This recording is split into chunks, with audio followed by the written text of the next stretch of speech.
Como todos sabem, eu sou candidata a vereadora na cidade de Mogeiro nessas eleições. Criaremos um projeto com justificativa para podermos ajudar esse grupo de crianças, adolescentes e adultos também com o TEA e também com outros transtornos.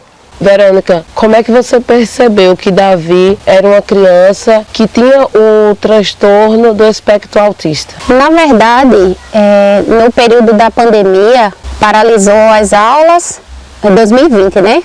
E a gente começou a dar aula em casa. Eu transformei minha sala numa sala de aula. Com alfabeto móvel, com alfabeto na parede, cursivo, caixa alta, maiúsculo, minúsculo. E sempre havia dificuldade dele. Tinha dificuldade na leitura, ele não silabava, ele soletrava, não conseguia ler de jeito nenhum. Se perdia todo, principalmente em matemática. E eu fui conversando com a diretora da escola e ela foi dizendo: Verônica, espere que toda criança tem seu determinado tempo. Só que o tempo de Davi estava atrasado demais em relação aos irmãos. Aí eu fiquei com aquela dificuldade, eu comecei a procurar orientação. E ela foi a primeira pessoa a me orientar em relação a Davi. Como é conviver com a criança autista? Conviver com uma criança autista é como conviver com uma pessoa que vai te dar uma alegria logo ao acordar, quando abrir os olhos e dizer: amanhã você é tão linda. E também é conviver com uma pessoa que quando amanhecer o dia pode dizer para você: sai daqui que eu não gosto de tudo, tu é feia. Todos os dias é um desafio. Vai ter momento de alegria, vai ter momento de aperreio, principalmente no momento que ele estiver tendo uma crise. Ele pode desencadear uma crise no momento em que ele espalhar um monte de papel picado no meio da casa e alguém pisar, principalmente aquelas cartinhas do futebol. Ele pode ter uma crise quando ele quiser comer uma coisa do jeito que ele quer, que ele imagina que seja melhor para ele, e eu não deixar porque eu sei que não vai ser bom para ele. Ele pode desencadear uma crise por muitos motivos, e conviver com uma criança autista é conviver como uma criança típica, normal.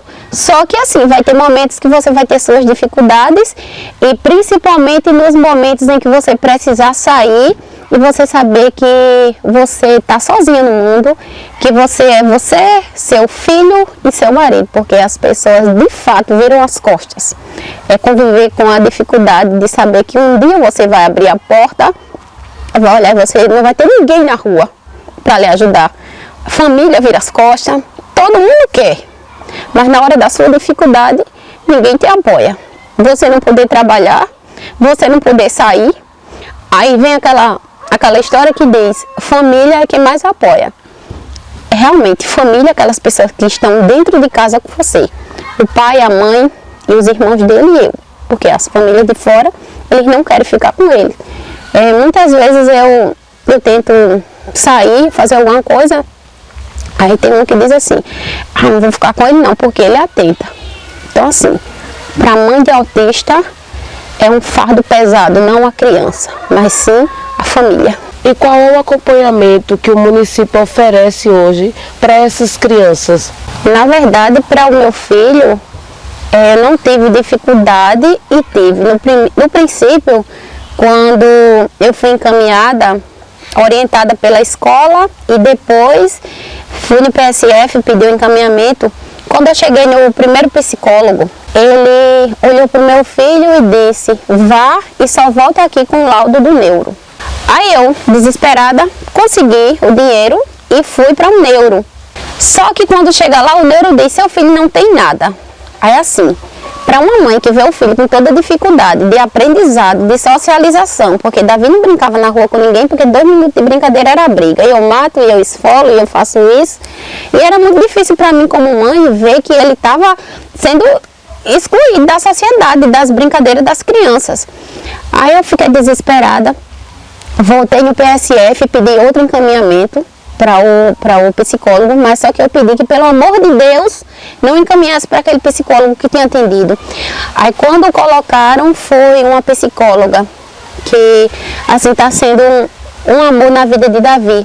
E Karina começou as terapias com Davi, e depois de um tempo com Karina, Davi começou a melhorar a socialização com as outras crianças e depois, passou esse período, ela deu um relatório dele, que eu disse, me diga a sua visão de psicóloga, me diga o que é que meu filho tem. Ela disse que não podia dizer, como psicóloga ela não podia dar laudo, mas ela disse que via que ele realmente era autista.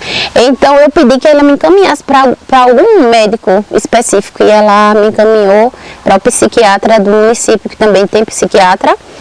E o psiquiatra me encaminhou com um laudo de investigação para o neuro. E quando eu fui para o neuro, tendo também um relatório da psicopedagoga, que era professora dele, quando eu fui para o neuro, o Davi já recebeu o laudo na primeira consulta com outro neuro, porque o primeiro neuro que eu fui também me negou essa ajuda, né? Foi difícil no começo, foi quase impossível, foi desesperador, mas graças a Deus, com muita luta, com muita viagem, a pé, de carona, de moto, de ônibus, passasse trem e avião, tinha pé carona para ir procurar terapia para Davi. E ele é acompanhado por psicóloga, psiquiatra e neuro. Só que o neuro não é no município. E assim, a gente precisa muito de um neuro no município, porque não é só Davi, a criança autista que tem aqui. Tem muitas crianças autistas, tem muitas crianças mesmo. E terapia ocupacional, que ele também precisa da terapia ocupacional, só que aqui no município não tem. E também eu não tenho condição de pagar a terapia ocupacional para ele. E às vezes tem uma pessoa que diz assim, mas é baratinho, é 75, é 100. Mas diz aí, quantas terapias ele precisa por semana? 2 terapias por semana. 2 terapias ocupacional por semana. 2 com psicopedagoga, 2 com psicóloga e 2 com a TO. Ele faz 1 com a psicóloga, 2 com a pedagoga e nenhuma com TO. Aí como é que eu vou tirar de um salário mínimo e um Bolsa Família o dinheiro de fazer a terapia? Em relação ao tratamento dele, ele também é epilético, ele faz o tratamento com valproato de sódio.